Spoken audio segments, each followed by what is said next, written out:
Hello friends, welcome to Power BI tutorial. Today I will explain you how you can switch from updated ribbon bar to old ribbon bar.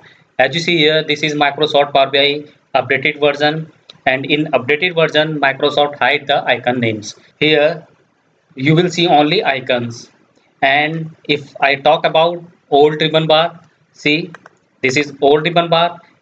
So here Microsoft mentioned the icon name with icons.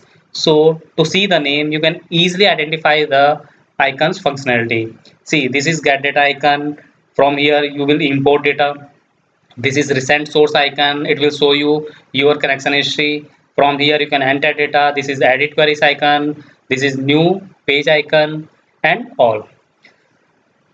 But in new layout, Microsoft totally hide the icons descriptions. So using few steps, you can easily switch the new ribbon bar to old ribbon bar and vice versa. And for practicing purpose, used old ribbon bar, and when you will be used through with icons, then anytime you can switch from old to new ribbon bar. So just follow the few steps. Click to file, then click to option and setting, then click to option, and under option we have one feature, preview and features. Click preview and features, and see here by default updated ribbon is checked. Just click to unchecked and then click to OK. So when you click to OK, it will restart your current Power BI file. So click to OK and then close your file,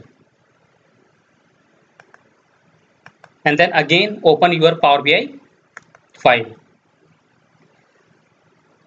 So when you open your Power BI file, you will see old ribbon bar layout.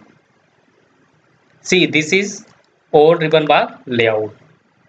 And here Microsoft clearly mentioned the icon name with icons.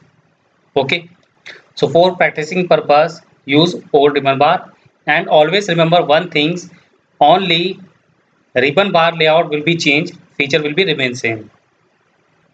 Thank you guys.